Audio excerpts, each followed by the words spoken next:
Albert Cassie, August 30th, 2023. Ivins, Utah. A neighbor's doorbell rings. On. Standing on the doorstep is a 12-year-old boy. He's emaciated, skeletal. His skin is covered in open wounds. Duct tape clings to his wrists and ankles. He can barely stand. "Please," he says to the shocked neighbor. "Can you take me to the nearest police station?" The neighbor calls 911, her voice breaking with emotion. "I just had a 12-year-old boy show up at my front door asking for help," she tells the dispatcher through tears. "He's emaciated. He's got tape around his legs. He's asking for help and he's asking for water." Within hours, police would storm a 10,000 square foot mansion and find another child, a 9-year-old girl, sitting cross-legged on the floor of a dark bathroom closet, silent and terrified, staring up at officers who initially thought she was a boy because her hair had been cut so short. What they discovered in that house would be described by prosecutors as horrific abuse, one of the most severe cases of child abuse they'd ever seen. The children had been starved, tortured, isolated from the outside world, and told they were possessed by demons who needed to be cast out through suffering. And the woman who orchestrated it all wasn't some random monster. She was a licensed therapist, a counselor trusted by the Mormon Church, a YouTuber with hundreds of thousands of followers who preached about truth and healing, a woman who convinced parents to cut off their own children, who separated families in the name of God, who built an empire on her ability to manipulate vulnerable people. Her name was Jodi Hildebrandt, and this is her story. Jodi Nan Hildebrandt was born in June 1969 in Utah, the heart of Mormon country. She grew up in a large family with 5 siblings, 4 brothers and 1 sister. From the outside, it appeared to be a typical Utah upbringing in a religious household. At Canyon del Oro High School in Tucson, Arizona, Jodi excelled at basketball. She was part of the school's 1986-87 girls basketball team that finished with an undefeated 28-0 record and captured the school's first state championship. It was a moment of glory, proof that Jodi knew how to win, how to lead, how to dominate. After high school, she attended Ricks College for 1 year, playing on the women's basketball team. Then she transferred to Brigham Young University, where she graduated in 1996 with a Bachelor of Arts in English Language and Literature. But Jodi's ambitions went beyond literature. She wanted to be in a position of authority over people's lives. She wanted to be someone people came to for answers. So she pursued a master's degree. In 2003, Jodi graduated from the University of Utah with a Master of Arts in Educational Psychology. Her thesis was titled Experiences of Latter-day Saints Women and How Their Culture Influences Their Manifestations of Sexuality. It was a topic that would become central to her later work: how to control and shape people's understanding of their own desires, their own identities, their own families. In 2005, Jodi became a licensed clinical mental health counselor in Utah. She had the credentials now, the authority, the power to call herself an expert on healing and relationships. She worked at Cirque Lodge, a drug and alcohol treatment center that specialized in addiction treatment. But that wasn't enough for Jodi. She wanted her own platform, her own methodology, her own empire. In 2007, she founded Connichans Classroom, styled as Connichans, a relationship and business counseling service based in Orem, Utah. According to her official website, the Connichans offered a different modality of healing that psychotherapy cannot offer you. Jodi's work, she claimed, revolved around helping those who were lost and stranded in the darkness of distortion, which addictions, fear, sadness, and all other self-destructive behaviors derive from. It sounded noble, compassionate, spiritual, But almost immediately, cracks began to appear in Jody's professional facade. In 2010, a troubling incident came to light. A teenager was living with Jody, sent there by the teen's parents, because Jody was the teen's aunt and a licensed therapist. And because the parents had been having problems with their child, but instead of providing professional care, Jody was forcing the teenager to sleep outside.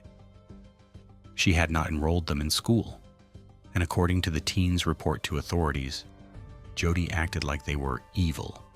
The teen told authorities that their aunt, this licensed therapist, was treating them as if they were inherently wicked, as if their very existence was corrupt and needed to be punished.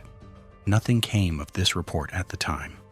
No charges were filed, no investigation was opened. The system failed this child, just as it would fail many others in the years to come. Then, in 2012, Jody's license was put on probation for 18 months. The reason? She had disclosed sensitive confidential information about clients to the Church of Jesus Christ of Latter-day Saints and to Brigham Young University without their consent. And she had done this repeatedly between 2008 and 2010. One client said Jody's breach of confidentiality led directly to his discipline by the church and the university. Imagine trusting your therapist with your deepest struggles, only to have her report everything you said to religious authorities who then punished you for it. This should have been a massive red flag. This should have been the end of Jody's counseling career, but it wasn't. After her probation ended, Jody continued practicing. She continued building connections, and she continued to attract clients. Many of them referred by Mormon clergy who trusted her because of her religious credentials and her reputation within LDS circles. In 2012, she became the director of LifeStar Utah County, a franchisee of a national company that specialized in the psychiatric and psychological treatment of pornography and sex addiction. This was Jody's specialty, diagnosing people with addiction, convincing them they were broken, and offering her brand of healing as the only solution. Former clients would later describe Jody's therapy style as punitive and religiously extreme. They said she indiscriminately diagnosed them with porn addiction, regardless of their actual behavior. She told them to cut off family members who didn't follow her teachings. She separated spouses from each other. She pathologized normal behaviors as evidence of various addictions. One former client described connections as cult-like, saying that Jody didn't want you talking to anyone else about your problem. Another wrote in an online review, "Jody Hildebrandt is a farce. Her therapy will warp you into believing you inherited shame and a pocketful of insecurities that are inherent to the human race, likely due to poor parenting. She likes to lay blame on others, separate her clients from their family, and rake in multiple therapy sessions." But despite these warning signs, Jody's influence continued to grow. She created popular podcasts that had 500,000 listeners as of 2019. She wrote workbooks, she lectured at conferences, she built a following of people who believed she had special insight into the human soul. And then, in 2022, she met someone who would help her take her message to an even larger audience, a woman who already had millions of followers on YouTube, a woman who was desperate for answers about how to control her children. Her name was Ruby Franca. Ruby Frank launched her YouTube channel 8 Passengers in 2015. The name referred to Ruby, her husband Kevin, and their 6 children. The channel was meant to showcase their family life, a portrait of parenting, Mormon values, and everyday moments. And for years, it worked. The channel gained more than 2 million subscribers. Ruby became a parenting influencer, someone other mothers looked to for advice. But as the years went on, Ruby's parenting style became increasingly harsh. She filmed herself denying her children food as a punishment, She banned Christmas for 2 of her kids one year. She kept them home from school to clean floors. She frequently threatened to withhold basic necessities. Viewers began to raise concerns. Ruby's own family members started to worry. But Ruby was convinced she was doing the right thing. She was teaching her children discipline, accountability, and consequences. And then she found Jodi Hildebrandt. It's unclear exactly how Ruby and Jodi met, but by 2022, they had formed Grimna Business Partnership. They launched a YouTube channel called Connections Together. They created a joint Instagram account called Moms of Truth that would eventually gain nearly 330,000 followers. They offered parenting classes, relationship advice, and their particular brand of truth. Jodi saw in Ruby the perfect disciple. Someone with a massive platform, someone who was already predisposed to harsh discipline, someone who was looking for validation that her strict parenting was righteous rather than abusive. And Ruby saw in Jodi the perfect mentor, a licensed therapist, someone with religious authority, someone who could give her increasingly extreme parenting methods. The veneer of professional and spiritual legitimacy. Ruby's family immediately distrusted Jodi and the teachings of Kanakayans. Ruby's sister, Bonnie Holing, said in a YouTube video after Ruby's arrest, "My thoughts toward Ruby and Jodi and Kevin and Connections it was this complete indoctrination of this thing that they created. I don't agree with how extreme they are on everything. I knew they were weird. I knew that they were off."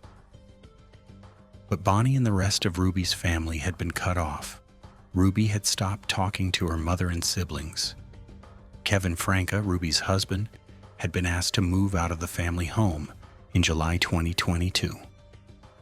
He wouldn't see his children again for over a year. This is how Jodi operated. She isolated her clients from anyone who might question her methods. She separated families. She convinced people that anyone who didn't follow her teachings was living in distortion, her favorite term for anyone who disagreed with her. In the Connections videos, Jodi and Ruby sat side by side on a couch, preaching their philosophy. They said that children who are not living in truth should be cut off from the rest of their families. They encouraged parents to deny their children's LGBTQ+ identities. They used homophobic, transphobic, racist, and ableist rhetoric wrapped in religious language. They told parents that children don't deserve privacy, a bed or a bedroom, that everything a child owns belongs to the parents, that even money a child has earned has no right to exist in the child's possession. One mother shared that Jodi and Ruby told her to remove her 13-year-old from their home. When the mother hesitated, they told her to isolate the child from the rest of the family and kick him out 2 days after his 18th birthday. They called a single adoptive mom selfish for not thinking about creating a strong foundation before adopting. The advice they gave bordered on abuse. Actually, it crossed that border repeatedly. But they framed everything in terms of spiritual warfare. The children weren't just misbehaving, they were possessed by demons. They weren't just difficult, they were evil. And the parents weren't abusing them, they were saving their souls. This is the ideology that would ultimately lead to unspeakable suffering. In May 2023, Ruby brought 2 of her children, her 12-year-old son, R, and her 9-year-old daughter, E, to live at Jodi's sprawling mansion in Ivins, Utah. Ruby's other 4 children were elsewhere. The 2 oldest, Sherry and Chad, had already moved out and cut ties with their mother. The 2 middle daughters were still living at the family home in Springville, but R and E were now under Jodi's direct control. In her house, subject to her rules, isolated from the outside world. And that's when the real abuse began. What happened to R and E inside Jodi Hildebrandt's home over the next 3 months can only be described as torture. We know the details because Ruby Franca kept a journal, a collection of unlined pages covered in neat handwriting. It's a manicured, day-by-day account of the abuse, written in calm, methodical language that makes the content even more horrifying. Ruby wrote about the children as if they were demonic entities that needed to be exorcised through suffering. She referred to the abuse as their chance at repentance. She described them as possessed. The children were starved, denied food and water for extended periods. R became emaciated, his body consuming itself to stay alive. They were forced to perform hours of hard physical labor in the brutal summer heat of southern Utah. R was made to carry boxes of books up and down stairs repeatedly. He was forced to do wall sits until his legs gave out. On his birthday in July, he was made to stand on the back patio all day in temperatures that were, as one prosecutor noted, extremely hot. In her journal, Ruby wrote, "It's R's birthday, and he doesn't even know what month it is." She continued, "I told R that he needs God. I invited him to fast and pray." Imagine being a 12-year-old boy, starved and tortured, and on your birthday, the one day that should be yours, you're forced to stand outside in the burning heat all day while your captors tell you it's for your own spiritual good. The children were denied beds. They slept on hard floors. Sometimes they were locked in a concrete bunker in Hildebrandt's basement. R was often forced to sleep outside on the concrete patio. They were bound with ropes that caused deep lacerations on their wrists and ankles. When the ropes weren't enough, duct tape was used to restrain them. They were isolated completely from the outside world. They had no contact with other family members. They were not enrolled in school. They didn't know what month it was, let alone what was happening in their own lives. And through it all, Ruby and Jody told them this was love. This was discipline. This was what they needed to cast out the demons inside them. In July 2023, R tried to escape for the first time. But before leaving the property, he used small pebbles to spell out a message next to the spot where he had been sleeping on the concrete. "Jail, I will call when I get there." Think about what this tells us. This 12-year-old boy was so convinced that he deserved to be punished, so thoroughly indoctrinated by Ruby and Jody's teachings that he believed he needed to be locked up. And yet, whatever he imagined jail would be like, it had to be better than what he was experiencing in Jody's house. Prosecutors would later say, this action demonstrated both the depth of the psychological abuse and the child's desperate hope for any escape from the torture. But that first escape attempt was unsuccessful. R was caught and brought back. The abuse continued.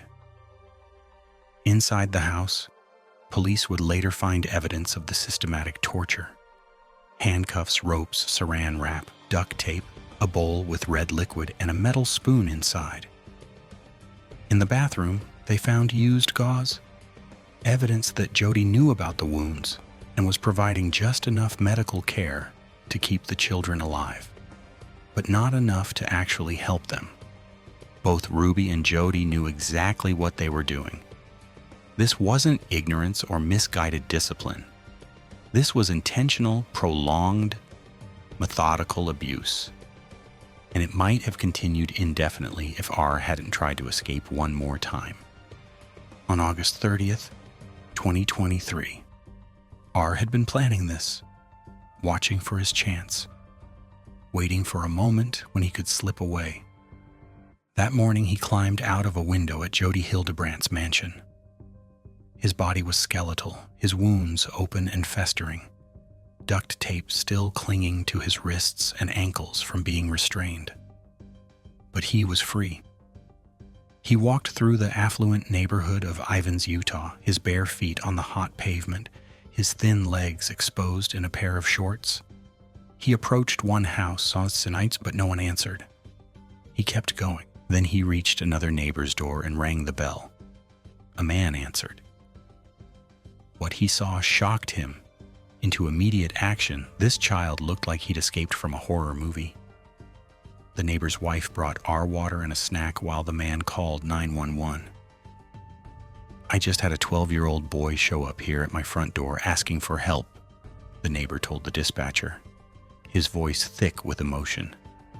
"He said he just came from a neighbor's house, and we know there's been problems at this neighbor's house. He's emaciated. He's got tape around his legs." The dispatcher asked more questions. The neighbor broke down in tears as he described what he was seeing. Within minutes, police and paramedics arrived. Body camera footage released later shows R being treated by first responders. The paramedics are visibly shaken. In one video, a paramedic tells an officer, her voice breaking, "I'm crying." R told police he had been tied down with rope. He said his mother's business partner, Jody Hildebrandt, had done it. He said there were 2 more children inside the house, his sister E and another sibling. Police immediately went to Jody's mansion and knocked on the large front door. Jody answered, but refused to step outside. "Jody, you need to step out," an officer said. "I have my attorney," she replied, pointing to her cell phone. "That's great," the officer responded. "Step out of the house." Jody continued to refuse. Body camera footage shows 2 officers finally grabbing her and physically pulling her out of the home. Inside, officers began searching for the other children. They called out, moving through the maze of bedrooms, bathrooms, and hallways in the 10,000 square foot house. Then they found E. She was sitting cross-legged on the hardwood floor of a dark bathroom closet, wearing blue jeans and a pink shirt, her hair cut short like a boy's. She was completely still, silent, staring up at the officers. "I'm not going to hurt you, I promise," one officer said gently. "See this right here? It's a badge. It tells me that I don't hurt people. I'm just here to make sure you're okay." He didn't respond. She just sat there, frozen. Later, an officer brought her a small pizza and a drink, setting it in front of her. Maroon 5's payphone played in the background, and the officer sang a few lyrics, trying to get E to relax. More than a minute passed. She still hadn't touched the food. "You're more than welcome to eat," the officer said. This 9-year-old girl was so traumatized, so conditioned to deprivation and punishment, that even when food was placed directly in front of her, even when police officers were telling her it was okay, she couldn't bring herself to eat. Officers found R's 3rd sibling was not at the house. Police determined that 3 of Ruby's children had been left in Jody's care, though it was unclear for how long. Both R and E were taken to the hospital immediately. R was put on a medical hold due to his deep lacerations from being tied up with rope and from his severe malnourishment. He was also found to be malnourished and showed signs of prolonged abuse. Meanwhile, police found Ruby Frank at the house as well. Body camera footage shows her being handcuffed and taken to the police lobby. She doesn't interact or respond to the police speaking to her. At one point, a lieutenant asked if she needed medical help before going to jail. "Are you okay?" he asked her as she averted her eyes away from him. "I'm just concerned about you. I know you don't believe that." The lieutenant told her he had spoken to her husband Kevin about her circumstance and that he was worried for her children. Ruby said nothing. Both Ruby Franca and Jody Hildebrandt were arrested and charged with 6 counts of aggravated child abuse, a second-degree felony. They were held without bail. The nightmare was finally over for R and E, but the legal reckoning was just beginning.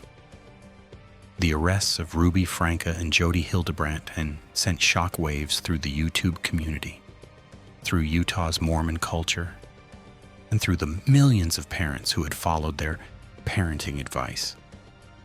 Within days, YouTube banned both women from the platform and deleted all channels related to them. The Connaughton's channel was gone, The 8 Passengers channel was gone. The Moms of Truth content was scrubbed. Ruby's family members, who had been cut off for over a year, finally spoke out. They explained that they had tried everything to protect the children but had been shut out completely by Ruby and Jody. They said they'd known something was deeply wrong, but hadn't known the extent of the abuse because they had no access to the children. On September 19th, 2023, Jody voluntarily surrendered her counseling license pending resolution of the court case and a disciplinary investigation. On May 10th, 2024, the Utah Department of Commerce's Division of Professional Licensing formally revoked her license. Kevin Franca filed for divorce from Ruby on November 29th, 2023. He told police he hadn't seen his children since July 2022, when Ruby asked him to move out. The question of whether Kevin should have known what was happening, whether he should have done more to protect his children, would haunt the case. In December 2023, both women accepted plea deals. Ruby Franca pleaded guilty on December 18th to 4 counts of aggravated child abuse. 2 of her original 6 counts were dropped as part of the agreement. Her plea deal stated she would testify against Jody, and in return, prosecutors would remain neutral in future parole hearings. In a statement released by her attorneys, before her hearing, they argued that Jody had taken advantage of Ruby and systematically isolated her from her family, resulting in Ruby being subjected to a distorted sense of morality shaped by Ms. Hildebrandt's influence. Initially, Ms. Frank believed that Jody Hildebrandt had the insight to offer a path to continual improvement. The statement read, "Ms. Hildebrandt took advantage of this quest and twisted it into something heinous." Jody Hildebrandt pleaded guilty on December 27th to 4 counts of aggravated child abuse. Her plea agreement contained similar details to Ruby's, stating that Jody inflicted and allowed another adult to inflict serious physical injuries upon the children. But Jody's response to her crimes was vastly different from Ruby's. Ruby, in her plea agreement and later at sentencing, expressed remorse and took accountability. She apologized to her children, to church leaders, to friends, and to her husband. Jody did not apologize. Prosecutors noted that Hildebrandt has repeatedly claimed that she is the victim and the children are the perpetrators. They said she showed no remorse and planned to share recorded phone calls demonstrating her lack of accountability. Washington County Attorney Eric Clark said before sentencing, "She has gone so far as to say that the things said in this proceeding and covered by the media today will be full of lies." On February 20th, 2024, both women were sentenced. Judge John Walton sentenced each of them to 4 consecutive terms of 1 to 15 years in prison, the maximum for each count under Utah law. Because of Utah's sentencing structure, this meant they would each serve between 4 and 30 years. Utah sentences are indeterminate, with a minimum and maximum time frame. The offender must serve the whole sentence unless the Board of Pardons releases them sooner. However, consecutive sentences cannot run beyond 30 years total. At the sentencing hearing, Ruby addressed the court at length. "I take full accountability for my choices, and it is my preference that I serve a prison sentence," she said. She apologized again to her children. Jody, meanwhile, maintained her position. She told the court, "I sincerely love these children, and that she was willing to submit to what the state feels would be an appropriate amount of time served to make restitution. But she never said she was sorry. She never acknowledged what she'd done was wrong." Prosecutor Eric Clark made his position clear. "I hope that Jody serves more time than that, and I hope that she isn't out of prison until Everybody is completely confident that she's no longer a risk. And to get there, she's going to have to acknowledge that she has done wrong and that you can't use religion as a means to justify your crazy behavior. Both women are currently incarcerated at the Utah State Correctional Facility in the Dell Building for the women's general population. They are expected to undergo cognitive behavioral therapy and mental health evaluations before their parole hearings, which are scheduled for December 20 to 26. The children have been placed in state custody. They are receiving therapy and working to rebuild their lives away from the people who tortured them. But the scars, physical and psychological, will last far longer than any prison sentence. The story of Jodi Hildebrandt raises profound and disturbing questions that extend far beyond one woman's crimes. First, how did Jodi operate for so long without significant consequences? She had warning signs going back to 2010. Her license was put on probation in 2012 for egregious ethical violations. Former clients complained for years that her methods were harmful, cult-like, and abusive. And yet she continued to practice, continued to attract clients, continued to be referred by Mormon clergy. The system failed to protect people from her repeatedly. Why?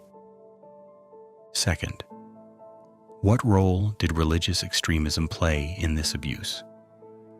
Both Ruby and Jodi were members of the Church of Jesus Christ of Latter-day Saints.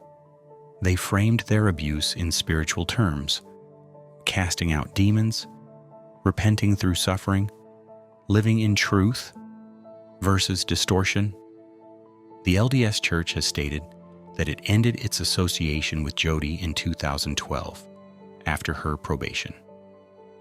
But clergy continued to refer people to her for years after that, and the Church's emphasis on obedience, authority, and strict gender roles created a culture where Jodi's extreme teachings could find fertile ground. To be clear, millions of Latter-day Saints are loving, ethical people who would be horrified by what Jodi and Ruby did. This is not about condemning an entire faith. It's about asking how religious authority can be weaponized by manipulators, and how communities can better protect vulnerable people from those who use God to justify abuse. Third, what is the responsibility of social media platforms? YouTube gave Ruby and Jodi a massive megaphone to spread their harmful ideology. Their channels were monetized. They made money from content that promoted child abuse as tough love and spiritual discipline. YouTube eventually banned them, but only after children were found bound, starved, and tortured. How many parents implemented Ruby and Jodi's advice before that? How many children suffered because their parents followed the Connections curriculum? Platforms have a responsibility to prevent the monetization of content that promotes abuse, even when it's wrapped in religious language. Fourth, how do we identify manipulation before it leads to tragedy? Jodi Hildebrandt was skilled at finding vulnerable people who were struggling with addiction, marriage problems, wayward children, and convincing them that she alone had the answers. She isolated them from anyone who might question her methods.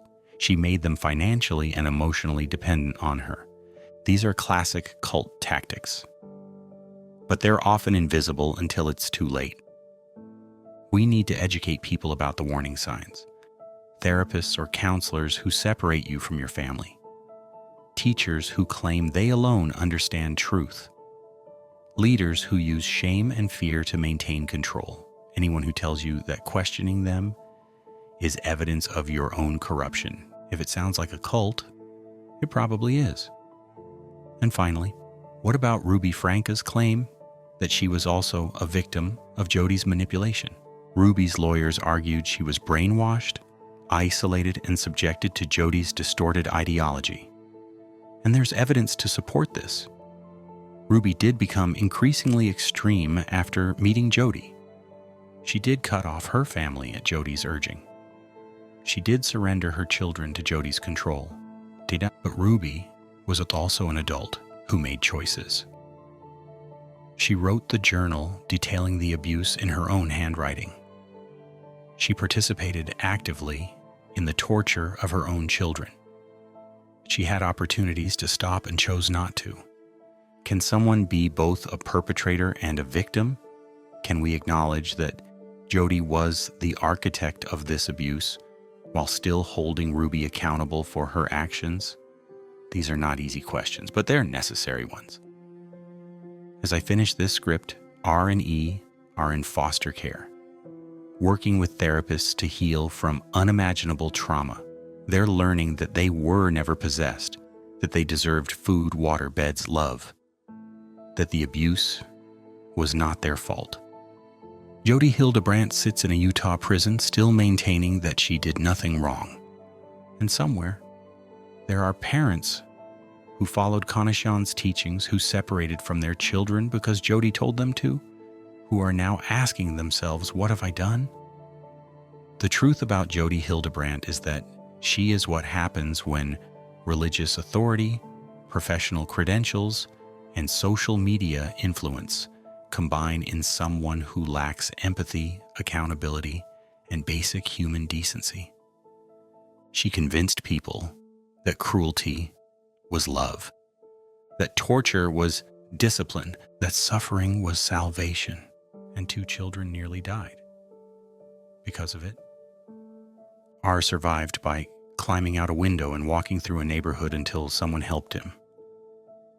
E survived by sitting silently in a dark closet until police found her. They survived.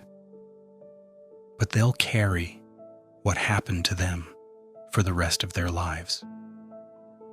Jody Hildebrandt destroyed families, broke children, and used God's name to justify evil.